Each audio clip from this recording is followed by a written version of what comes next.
जी जी, चांद साहब ये बताइएगा कि आप भी कल की ब्रीफिंग में मौजूद थे। आपको लगता है कि इस वक्त एक जाहिर है कि हिंदुस्तान की तरफ से मल्टी प्रोंग स्ट्रैटेजी है पाकिस्तान को के ऊपर हमलावर होने की, वो पानी का मसला हो, वो मिसाइल अटैक्स की बात हो, वो राफेल का आना हो तैयारों का, ये जो सारे मामलात हैं, क्या आपको लगता है कि कौमी यकजहती इस वक्त सबसे बड़ा सवाल है और पैदा हो रही है इस वक्त यकजहती?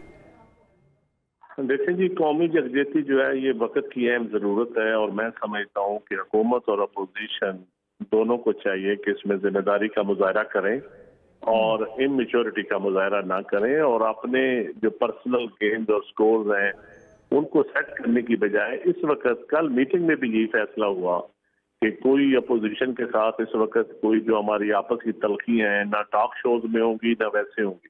इस वक्त हमारा नंबर 1 टारगेट है। कल जो हमारी ब्रीफिंग 4-5 घंटों की ब्रीफिंग के बाद ये तकरीबन तमाम पार्टिसिपेंट्स की ये फैसला था कि इस वक्त हमने मुल्क में अपना हाउस इन ऑर्डर रखना है और ये मैसेज देना है कि हम पूरी कौम इकट्ठे और अपने इदारों के साथ हम खड़े हैं।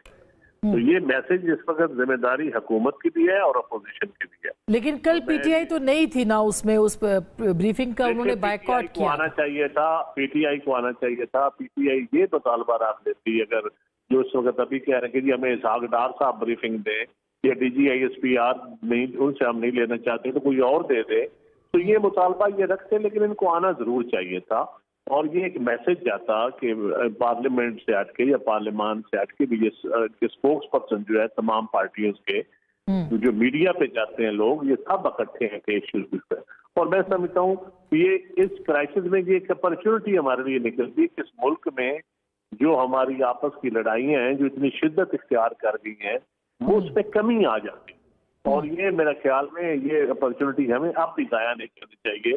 कौन बफीर साहब जैसे जिम्मेदार लोगों को, खुरम दस्तगीर साहब ने कल भी अच्छी बातें की है मीटिंग वो में। देखिए ना, वो तो ये कह रहे हैं और अब्बास साहब ये कह रहे हैं कि हुकूमत थोड़ी सी फ्लेक्सिबिलिटी शो करे, उनकी जो केसेस लगे हुए हैं उनकी समाअत नहीं हो रही, हुकूमत कोऑपरेट। जी, हुकूमत को बिल्कुल फ्लेक्सिबिलिटी करनी चाहिए, हुकूमत को मुलाकातें भी करवानी चाहिए, हुकूमत को जो अब अच्छे मैयर करने चाहिए, हुकूमत को बिल्कुल फ्लेक्सिबिलिटी। मैं इस हक में हूँ कि हुकूमत हर वो इकदाम करे जिससे इस मुल्क में पॉलिटिकल स्टेबिलिटी आए, जिसमें एक मैसेज जाए कि हम पूरी कौम पाकिस्तानी इकट्ठे हैं और हम आपस के सियासत आपस में करते रहेंगे और सिर्फ हम मुल्क इस वक्त हम मुल्क के लिए सब इकट्ठे हैं, पानी की लड़ाई पे हम इकट्ठे हैं।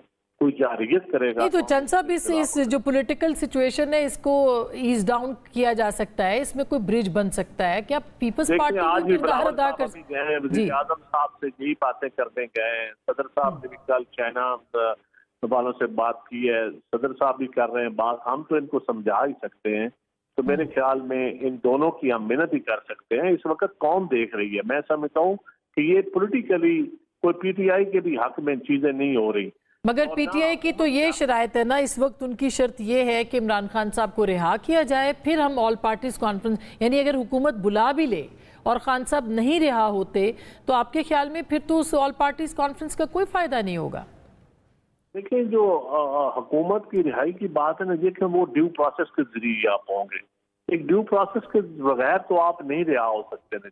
खान साहब की रिहाई आप मतलब अदालत के जरिए रिहा होना है, आपने तो एग्जेक्टिव ऑर्डर के जरिए तो आप नहीं हो सकते। हाँ, तो खुरम साहब आप कुछ कहें? जी जी जी जी, ये इनको बैठ के स्टेक होल्डर के साथ और प्राइम मिनिस्टर के साथ इनको बात बिल्कुल पीटीआई की तरफ से एक डेलीगेशन आ जाए जो अपने चंद मुतालबात जो चीजें हासिल हो सकती है आसानी से जो हुकूमत के लेवल पे है, तो मेरे ख्याल में इस वक्त हुकूमत को भी वो फौरन करनी चाहिए और जो जुडिशरी के जरिए होनी है या कोई इदारों के जरिए होनी है तो वो इदारे इस वक्त करने के लिए तैयार है।